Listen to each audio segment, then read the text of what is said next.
Welcome to another episode of M&A Stories. As you know, mergers and acquisitions and integration are fraught with hurdles and challenges. It is as much a science as it is an art. And yet, majority of the companies fail to go through an M&A integration properly. That's why we are bringing you these M&A stories from veterans from the industry and industry experts. My name is Anirvan and I'm the CEO of Fifth Chrome and the host of this interview. And I'm joined by Marcella Hall, who is going to be our co-host today. Hi, Marcella. Hey, Anirvan. Hope you're having a great day.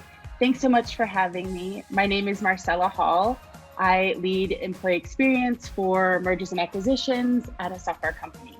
And I'm so excited to be here with you today. Excellent. And today we're going to have Greg Meseck, was your colleague, I believe, at one point in time. Yes, we were colleagues at EY. We worked there together and worked on a project together. Excellent. So let's call upon Greg then. So welcome, Greg. It is a wonderful day in Amsterdam. It's sunny, bright blue skies, very unusual for this part of the year.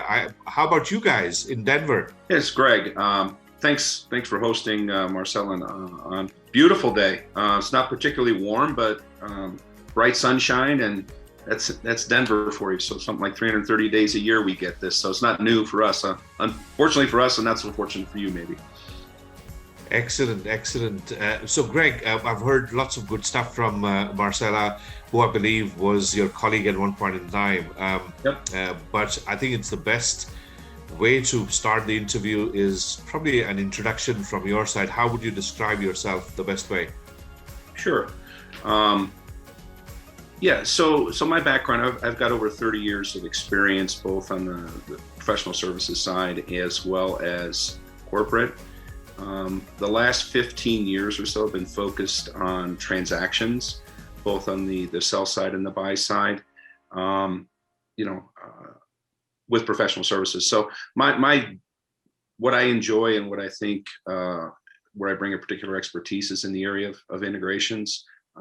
So it's interesting to me. It's a challenge. The reason I like the integration side better than the divestiture side in some ways, the sell side, is that you bring it in and you have to watch it grow, right? So you look at what they thought they were going to do, and then do they actually achieve that as they go forward? So it's more of a growth and desire to integrate as a result of the purchase versus getting it ready to move out. And the organization then says we're done with it and moves on to more strategic elements from their side. So that's what I've done. I've spent 5 years in Europe earlier in my career, and have spent, like I said, the last 15 focused on transactions. Thanks, Greg, for sharing that. And it's great to see you. It's great to see you and maybe one day post-COVID in person, since we're in the same area. So that would be awesome. Looking forward to it as well. Would love to hear a little bit about some of the deals that you were involved in. Can you share a little bit at a high level, and what were some of your roles in those deals? Sure. We speak, I think, specifically here to integrations. We can talk a little bit about divestitures, just because I think, it's obviously the flip side. Somebody's buying something, somebody's selling a business. From the integration side, led 2 or 3 more recent ones, whereby we were in the position of being on the front end of the diligence side, and then from there rolling into developing the integration plan. There was one business that was a cold fill business that was buying a direct delivery bottled water business.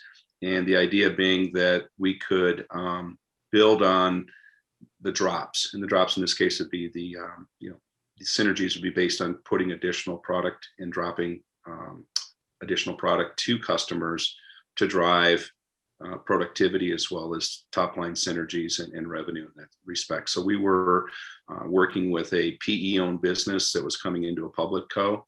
So it had all of those attendant challenges, which we'll talk about in the next one as well, whereby the PE and the mindset of the PE was very different than what's required inside a public co, specifically around financial reporting and some of the other elements of just what we can do as a public co versus a private co.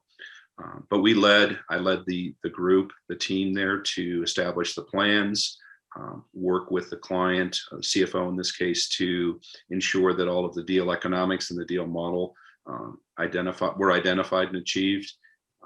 So yeah, it was a good experience. And then obviously you've got the other side, the buyer side, or the sell side, I should say, where you got to work with them as well, because the deal doesn't work unless you work with both sides. So we had to coordinate with them. And interestingly enough, a colleague of mine was on the other side of the deal, so that made it even more challenging. So, but anyway, so yeah, led the deal, developed the integration plan, and then work with the client to ensure the deal synergies in this case were achieved. We built a fairly robust model to help them identify that.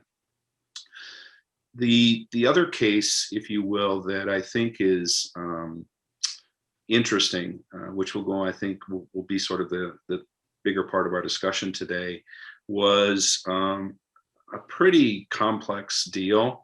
Wasn't huge in terms of dollar value, but the complexity far outweighed the size of the deal. And this was a U.S. public co that was buying two privately held businesses at the same time, owned by two separate PEs. One was based in Munich, Germany, the other in a small town just outside of Amsterdam. They were both, like I said, owned by separate PEs, but the U.S. public co acquired them at the same time and wanted to integrate them simultaneously. And the business they were being integrated into was the European business. So we were responsible for developing the integration plan. We weren't on the front end of the diligence. We got the deal, so to speak, and it was up to us to integrate it. So we'll talk more about that as we click through and have a deeper discussion on some of the other questions you have. But leading that, selling that, working with the public co side as well as the European side, as well as the PEs, different countries, different languages, different cultures, and all of which I think we'll get into some more detail on as we go through this. So those are two. It's quite quickly here, maybe we'll just digress into the divestiture side, where I've led, and this is one of the deals, Marsal and I had the opportunity to work together on a global medical device business that was being sold, which was incredibly complex. This was a public co-buyer on the other side.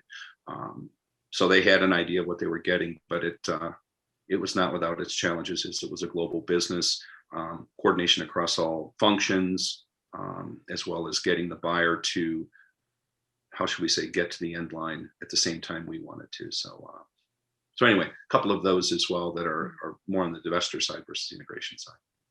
Thanks for sharing that. I was also thinking about that opportunity that we had. Over 2,000 employees were impacted across about 50 countries. So yeah, just underscoring, the complexities involved there. But that was a really great opportunity and a great learning opportunity as well. What would be curious to hear would be some of the rationales that these companies had. I'll take us back to the first one, where it was a cold fill carbonated drinks business that was in the business as well of coffee in the context of both roasting and home delivery. And they had trucks that would go on routes, and those routes, similar to, if you're familiar with PepsiCo, a direct delivery system, right? So they would have a truck and they go out and drop orders at the customer's doorstep. And they were looking at, where can we have a complementary business? And they looked at it, and the strategic rationale for this one was this home delivery of water. So you've got 5-gallon jugs of water that were being dropped by this business that they were acquiring. The thought process was, can we put the water on our trucks, load up our trucks, have a higher price point on our drops, no additional drops, but higher drop, revenue per drop.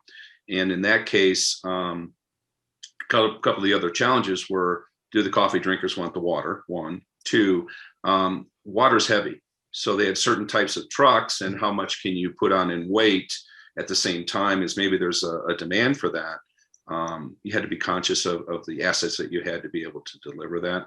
The third one was, the route guy who's dropping coffee is maybe not the same guy that's going to be dropping water. So you had to educate and find the right drivers who were going to both load the truck and unload the truck. So that was the deal rationale. Was we could load the trucks, we could put more product on the truck, and we could get a higher drop revenue per drop for each of the truck routes without adding incremental miles, which of course was huge. Quick story on that is, ultimately they got out of the carbonated soft drink business and became a water company. So it's kind of interesting. They use that as a platform to reinvent themselves as a water business versus a carbonated soft drinks business. So they were primarily private label. On the other acquisition that we were discussing, they were looking to expand their capabilities in a couple of areas. One was a white space they didn't have. It was a bike lock business, and they wanted to expand their capabilities and such into the bike lock business. They're a lock company, but this was an adjacency that they hadn't addressed previously, and they found it to be, one, highly profitable, and two, synergistic with what their go-to-market strategies there. So that was the one business that was bought. The second business was they were currently, the buyer was currently in the old school sort of manual lock business.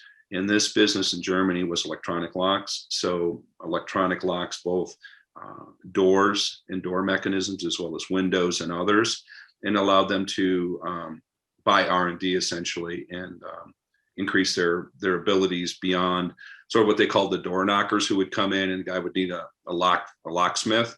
They would provide the lock. Now they're looking at something far more advantageous in where the market was going, as you well know. So that was the strategic rationale for the lock business. One, to expand into the bikes, which seems a little strange, but then you take a look at you're in Amsterdam, so you're familiar with the turnover in bikes, and then the necessary to have the locks, and secondly, they wanted to get into electronic lock business versus the manual lock business. Thanks, Greg, for sharing that. Awesome. Sounds like an awesome experience. Curious to know, as you're moving forward in this integration work, leading the integration work, how did you see things going overall? And maybe more specifically, how did the process go as compared to your expectations, like in terms of the duration and time? Mm-hmm. Great question. So when we first looked at the business in Europe, we were brought in by the US business development guy. And he said, Greg, great story. We like your approach. Let's move forward. What would have been helpful had he shared that with the woman who was heading the European operations. So we were dropped in and we're here to help you. One, she wasn't aware we were hired. And two, she wasn't quite happy that she didn't feel she needed help. So that first hill to climb was bringing her in under the tent. And I think that was a real challenge. And I think it was. It was really hard. And I'll be honest, I don't think we ever convinced her that she needed all the help she got. She ultimately said, okay, I'm okay with it. But she was never to a place where we could get her to embrace, why we were there and how we could help her, irrespective of the work we did. So I think that was one real challenge that we had to face. And then from a time-wise, of course, that elongated the timeline. So the prep, the IMO work, the Integration Management Office, and the communications to bring her on board before anything got shared with the US just elongated our schedule far beyond what we thought we would be doing. So we spent a lot of time in the coaching and comms place. Those Thursday night meetings were brutal because every single line item was addressed, every word, every element of what we were pulling together needed to be fully vetted through her and her team before we could have any conversation with the IMO. And the IMO on the other side is saying, we don't need that, just tell us what's going on. So there was that challenge of getting both parties on board at the same time, which added cycles that were far beyond what we had anticipated, what I would have expected in a deal this size and with what we were working with. So the timeline got elongated purely because we had to flex to their demands and be amenable to that in a way that typically we'd like to just move forward, right, do the work. Mm-hmm. And we were actually going to ask you, what were maybe something that blindsided you or something unexpected or unanticipated, and you've already, that's a great example. That was a real challenge. And I think of all the projects I've been on, I think we've always been, I don't want to make it about me, but I think our teams have always been able to work closely with the both on the buy side and the sell side to bring people together, because that's the meaning of success, and things go a lot better and a lot faster that way. We just were never quite able to get her and her team to really join us in a way that I think the people in the businesses that were acquired, as well as the U.S. parents, saw us. So that was ultimately, I would say, one of our, I'll be honest, I think that was a failure on our part. I don't know. We should have done things probably a little bit differently in retrospect, but that's how you learn. Greg, thanks for bringing up two very important aspects followed during an integration. One is around communication, or right time communication, and you gave two perspectives. One was the lady was not ready in Europe to host you guys. The second thing is this internal pushback on external resources, people who are supposed to be experts, right? This internal belief that everything can be done by the internal teams. Yep. And not particularly just your own personal experience, but also your colleagues and otherwise. What are some of the usual issues that you come across leading M&A integrations in their own industries or in their own geographies? Great question. One is, as we come in, and it depends where you're brought in on the deal, right? If you're helping with the diligence side and you roll from sort of deal diligence into the actual integration, then I think you've got two things going for you. You've got a better understanding, if you will, of the deal model, sort of the investment thesis. You have an understanding of where they're trying to go. If you don't have that and you're just coming in fresh and said, okay, we've already decided we've acquired the business, now it's a matter of integrating it. You've got to have the right relationships. One, two, you have to understand the data and the information. Marcella will understand this when something like headcount files, right? As you're going through and you're looking at who's staying and who's going on the deal, especially on the integration side. There's been identified people. Who are those people? How are they coming in? How long will they stay? So the critical aspect there is just, what's the organization going to look like on a post-close basis? What is the operating models going to reflect? How are we going to integrate? And getting our arms around that in a way that we can be effective. So that's important. I think another piece to that is just the overall planning to be able to execute against the objectives of the deal itself. So those are two critical areas, I think, as we look at it, is just understanding the deal. Two, understanding the information that's required, so as we're looking at the synergies and being able to quantify those and build those and track those and measure those, therefore achieve those and help them sustain them, is going to be critical. And then understanding the people side of it is, how we're going to move forward and who has that information. There's reservoirs of information and data that sit in different places. How do we get that and what do we need? And being crisp and clear about what it is we need so we can go and get the information to be able to support the deal economics. So that's a good point that you bring in. This kind of leads to also sort of the culture of an organization, as well as some of the resistance. Any thoughts on culture, readiness, any thoughts of cascading it through sort of the mid-management versus the top management? Yeah, I think your point is obviously it's absolutely critical, right? Because if the business being acquired and the buyer and the seller are in different places from a cultural standpoint, one where it's all data driven and it's all about the data and it's if you will, a finance led organization versus a sales or marketing led organization, those create challenges because of the mindset and how things get done and the expectations. I think that's a big piece of it, in that getting the culture right is critical, because otherwise you're going to stumble. You're going to have these episodes where you're spending a lot of time going through issues that really aren't issues. They're more cultural issues versus fundamental business issues. But, for example, if you don't respect a particular business that may have, we get coffee at 10, right? We go out and we get a coffee, we'll be back in 15 minutes. And the other side is saying, what do you mean coffee? We just had coffee. It's simple things that really set the tone of how we're going to work together. and understanding that cadence. If you have lunch at noon, if you've ever been in a meeting and with an organization that is absolutely rigid about, this is lunchtime, quote unquote, and you're just blowing through and you're like, no, we've got to get this work done. That's not good. I'll give an example.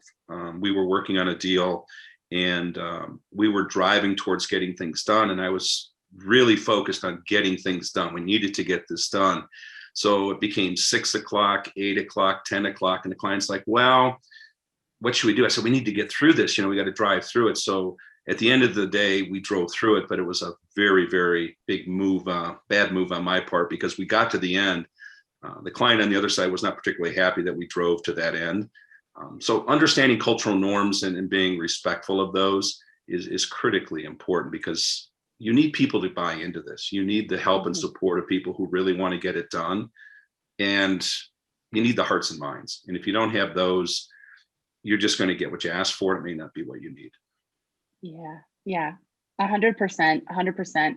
And I think, in terms of sort of mitigation, you could assess the culture of both organizations with, a series of questions, probe those same questions across the two organizations, take a look at the responses and see, okay, where are there similarities? Where are there differences? And then also, what is our strategy and approach? Do we want the organization that's being acquired to, do we want them to evolve to our culture? Or Right. is there something about their culture that we want to preserve? So you can kind of think through the strategy there and then determine how best to facilitate that change. No, that's an excellent point. As you look at integrations, and I think we'll touch on it maybe a little bit, is, what is the type of integration we're talking about? Is it really an integration or is it an acquisition? You've got a business, take the lock business that I was describing before. That was going to be a standalone group that was reporting into the US, but they were sort of autonomous in the sense of product development, product distribution, and therefore they weren't going to be uploaded into the mothership, so to speak. They would have to report information, they would have to report sales, but it was really a business that was more of a reporting entity versus being managed by the US. The lock business was much more difficult because that was based in the UK, and the Germans in the UK businesses, the technology was coming from Germany and the old school manual lock business in the UK. And it was being forced in together. And therefore sales strategies, marketing strategies, all of that were integrated, and that created a real challenge. So to your point, you've got the German group that's R&D and spending a ton of money in R&D, and the UK business saying, why are you spending any money at all on R&D? It's a lock business, so to speak. And I'm exaggerating for a point, but exactly right. So that was going to be integrated. The lock business was going to be more standalone. Therefore, there were different mechanisms to attach those in terms of the integration. Right. So continuing on that theme, and we know that from experience that a lot of cross-border transactions, especially American companies buying international companies, whether it's European or Asian companies, they often come across these sort of cultural minefields. What would be some of your advice to these new acquirers when they do cross-border transactions? I would dovetail on Marcella's point here. I think as we look at integrations, we tend to, and I'll be a self-confessed sort of finance guy, so we tend to drive, and we're driving towards results, and we're focused on timelines, and not that anybody else isn't, of course, but we come from that mindset, right? So it's all about getting no deal leakage, hitting the timelines, exceeding the timelines, and ensuring synergy and value creation and realization. I think sometimes we go over the speed bumps called culture and people, and then we look back and say, ouch. So I think Marcella's point and understanding from a cultural norms and what are the cultural norms, learning those early on and spending the time, which doesn't feel quote unquote value added at the time, because you're like, what's the outcome? Well, we now understand, okay, well, what does that mean? Will do a lot to getting the buy-in that you need and understanding the requirements in particular countries, because nobody has a clear view on all of that. I mean, we had different, the deal that Marcel and I were on, there were different issues in China and South Korea that were different from each other. It wasn't just Asia. I mean, Asia, you can't, it's country by country, right? Same way in Europe. You can't say what's right in Finland is going to be the same thing in Portugal. It's just not going to work. So there are different norms, even though we put them in big buckets. So I think understanding, where you are, where the deal is, and what's required, both from a country level and then from a region level, and then ultimately to wherever the the acquirer sits is critically important. And spending that time up front to minimize those, what I would call speed bumps, is probably not a fair way to put it, but just a thought. Right. Process. Stretching the conversation a bit further, when it comes to transactions, you normally have the transaction advisors who, as you pointed out, they tend to have a very financial orientation, and the industry acknowledges that. Industry knows investment bankers will be involved, lawyers will be involved, sometimes brokers will be involved, but it still does not acknowledge the cultural catalysts or people who can actually handle culture, handle some of the leadership differences between companies. What's your take on why the industry is still the way the industry is? Well, I think a couple of thoughts on that. One, the deal rationale is probably explained to the street, right?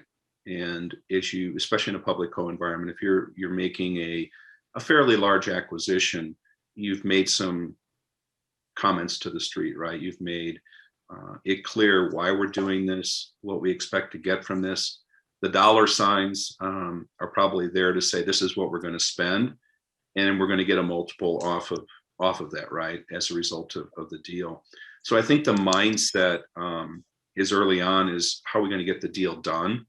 What's it going to cost? And as a result of that, what are we going to earn from that particular acquisition, right? So I think it drives the behavior from that standpoint. And the patience associated with understanding other elements of that maybe are the non-financial pieces that drive a big piece of the deal, potentially. It's harder to explain that in a 4-sentence soundbite to an analyst, right? It's, what do we do? Well, we got along well with the Chinese team, and as a result of this, we're moving faster in China than we thought we would. We get regulatory approval, something, but it's hard to put the tangibles on that, right? By definition. Right. And I think the deal dynamics and the deal economics are often driven by financial outcomes, and I think that drives the behaviors.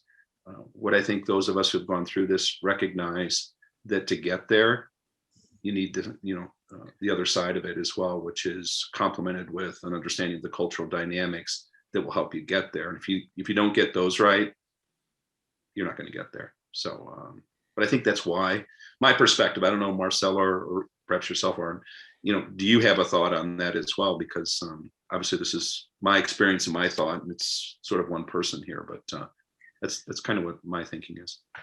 Yeah, no, absolutely. I think I'll go first, and then Marcella, you can share your views. And in fact, Marcella and I, we have had several rounds of discussion regarding the cultural aspect. I mean, if you look at cultures, you could primarily divide it into sort of three major buckets, right? So you've got the geoculture, which is from the geography that you belong, whether you come from Germany or Netherlands or UK or China, you would have a certain geoculture there. The second one is what we call an industry culture.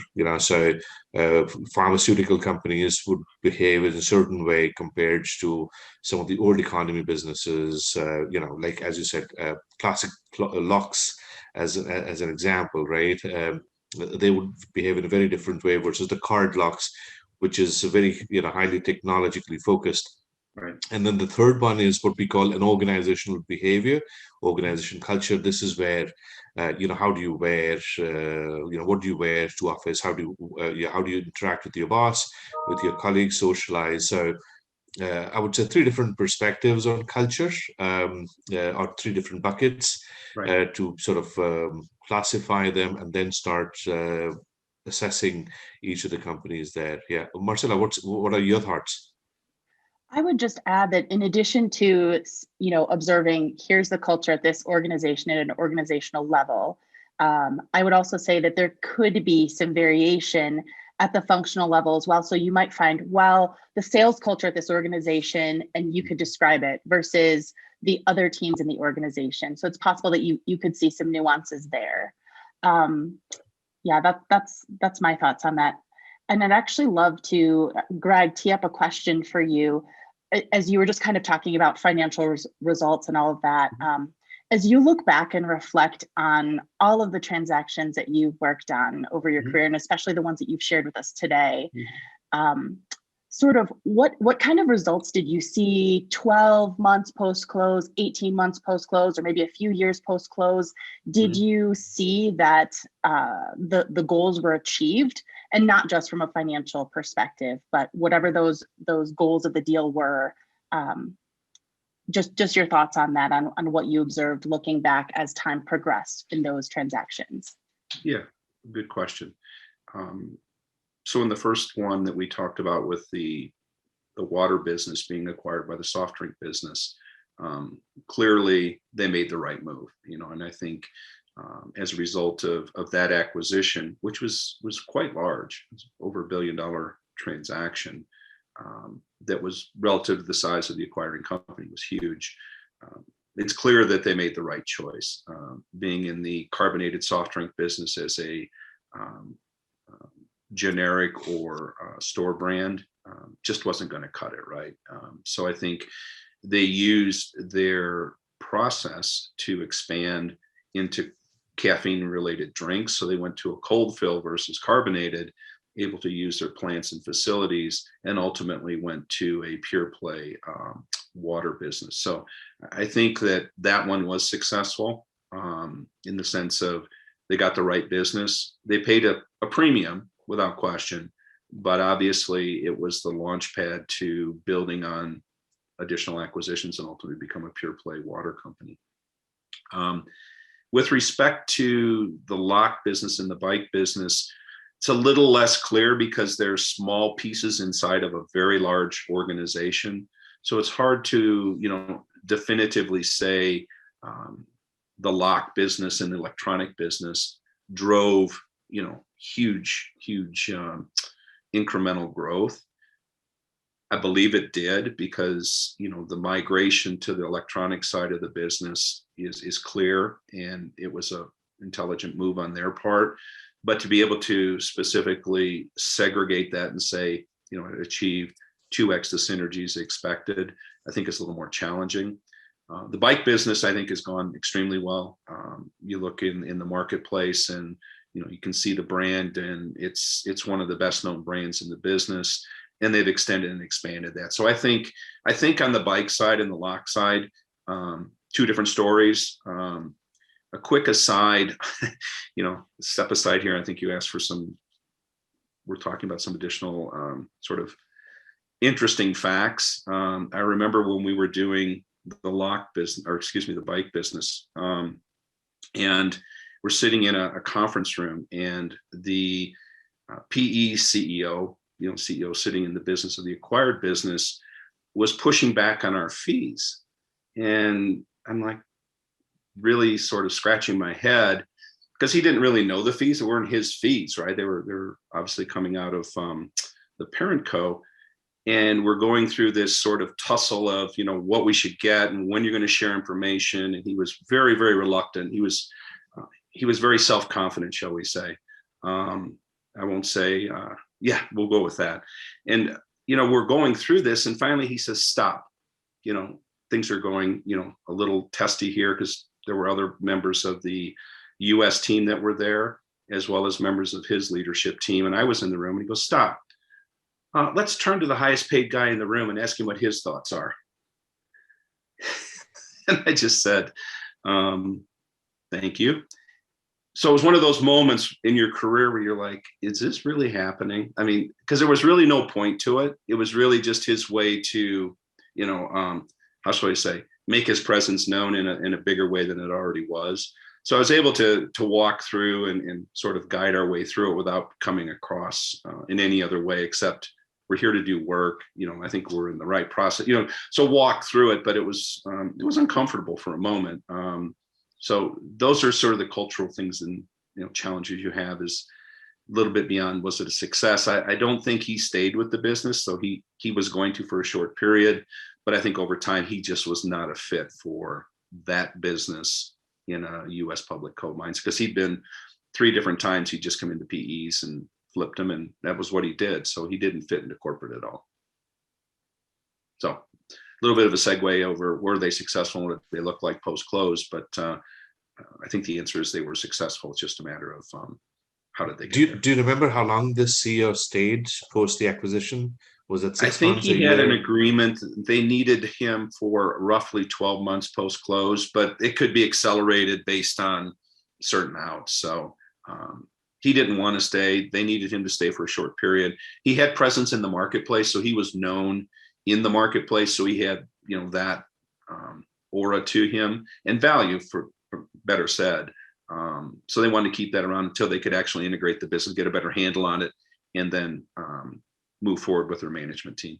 Thanks, Greg, again for sharing with us and highlighting how things unfolded over time in those transactions that you worked on. Really appreciate hearing it. It's great to hear about those examples and sort of how they unfolded over time, what those results looked like. So just wanted to ask you, in your perspective, what are really the critical elements that are needed to execute successfully on an integration? Yeah, great question. It starts with planning, so understanding, having a playbook, having a set of materials that you can come in and rather quickly execute. And critical to those are how we're organized. So you need an IMO, integration management office structure, right? How are we going to organize? Because that will set the stage for, all of the execution subsequent to that. So, typically what you'll see is, what's referred to as two in a box, whereby your service provider will sit side by side with, on the buy side, as well as you may have three in a box, because you may bring in, and oftentimes need to, and you need to bring in those that are being the target side. So setting that up so that you've got a structure in place where you've got an organizing framework that is your IMO structure, so that you've got the leadership team here, you've got the deal team and others that are sort of tangential to that IMO but need to be informed. But underneath that, you've got functional areas that are going to be critical to delivering against the deal. So HR, you would have, from a service provider standpoint, you bring your HR expert in or team, and they would partner with the buyer, and then they would coordinate with the target so that you've got a mutual understanding of what needs to get done. You've got a communications capability, but setting that structure up is critically important. How you're going to have governance, how you're going to report out, who needs to be there, frequency, all of the elements of ensuring that those that are informed in the right timeline and with the right amount of information, because they don't need all of the detail. It needs to be raised up to a level of what are the issues, what are the risks, and what have we achieved. So I think that's absolutely fundamental. The other element in that is, just as we talked about, is getting the change management and the communications in there, so that that's a part of the overall process of what needs to be done, what will be done differently, and ensuring that those messages are one, formalized, and two, sent to those who need to be a part of that, which is everybody. So that change management piece and the comms piece are critically important to ensuring success, especially when we have different countries, we have different regions to ours per previous point. So we have to have that in place so that it's clear what the expectations are, and something that's written or sent can be addressed rather quickly in a way that's important to address those issues. And the third, as we think about the planning, is everything is planned against day one readiness, right? The 100-day plan. What does day one readiness look like? What does that end state look like? And how are we going to achieve that? Is that going to be achieved through a series of workshops? Is it going to be achieved through dialogue? How are we going to get there? But you need to have a plan, and that flag, that stick in the stake in the ground there is really that day one. And what does day one look like? And what do we have to do to get there? But that's your talisman as you look forward, is how do we ensure that we're going to get there, and what does success look like when we get there? So that ability to translate all of that into a plan, and a detailed plan, a playbook, for lack of a better word, is critically important as you come in. So I think those are key fundamental areas of success from my standpoint. Yeah, that's a lot of good work that needs to be done, put together, synchronized together. And that kind of brings me to the next question, and particularly interesting, given the fact that Marcella and you have worked together in the past. How do you build a good, solid team to run an integration? I'm going to ask Marcella to answer that because I was in the position of leading the team, so I may have somewhat of a biased view. So I prefer someone who actually was a team member, as we're all team members, but it might be easier or better for her to start, and then I'll add what I think I tried to do in the case of the example she might be giving. Yes, sure. Happy to share.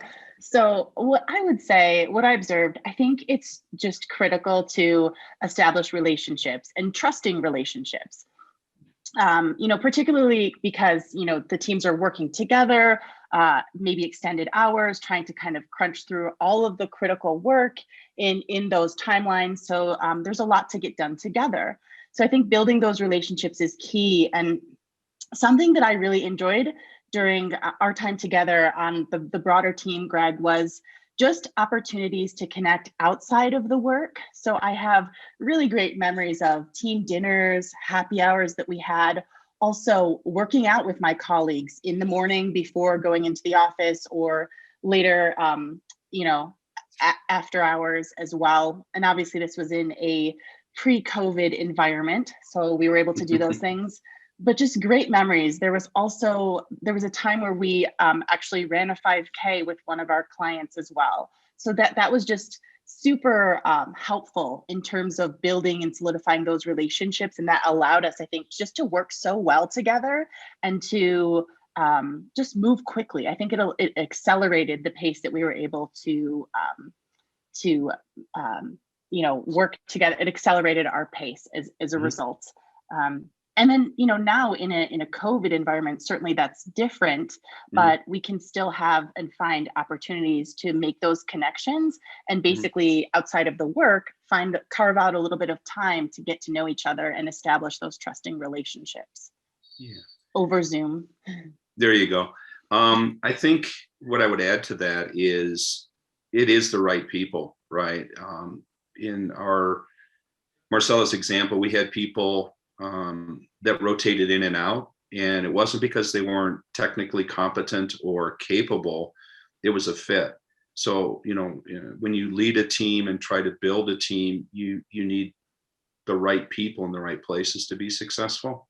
And I think that esprit de corps, collegiality, that ability to work together, to Marcella's point, pre-COVID, the deals take time, and they don't run according to plan, and it always requires more time than we thought it would take, and oftentimes that stretches our days, right? So those days can become nights, and if you can't balance that, or the teams that you have are looking at it from a different perspective, then we need to swap and get the people that will fit for this particular team-based environment, right? And again, not to diminish any of the others who rotate in and out, but sometimes things fit, sometimes they don't. And, we just need to find the right people who can end up with a set of outcomes that Marcella described where it worked.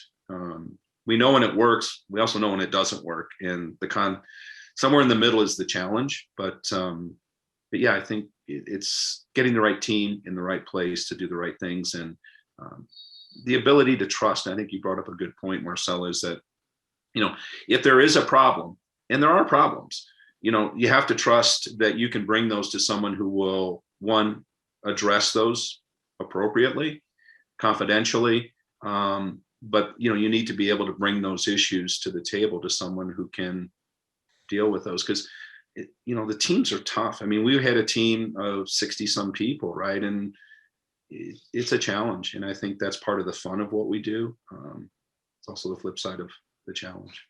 So.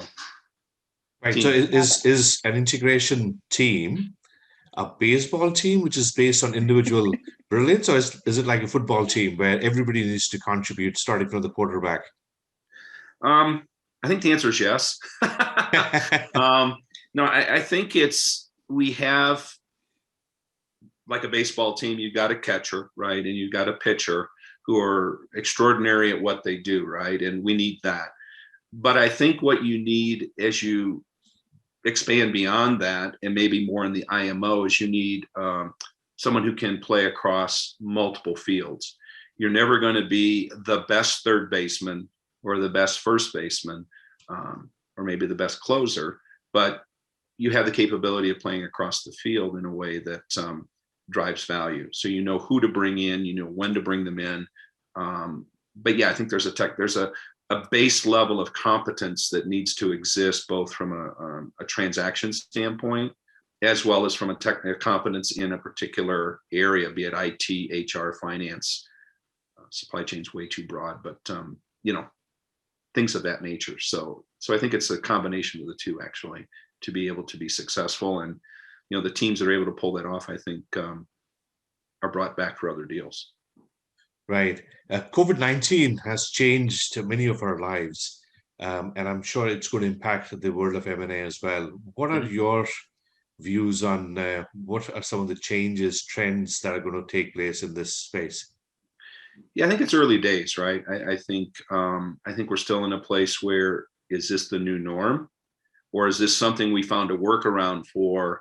But there'll be elements of this that will move forward, right? I think the ability to connect remotely, to be able to drive the elements of the deal, the integrations remotely, is something that's likely to stay.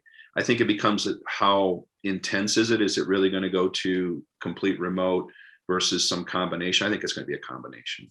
There's probably no magic in that, but I think there's still that element of relationships and face-to-face in a deal that are going to, that have value, right? So I think we're going to find the right balance.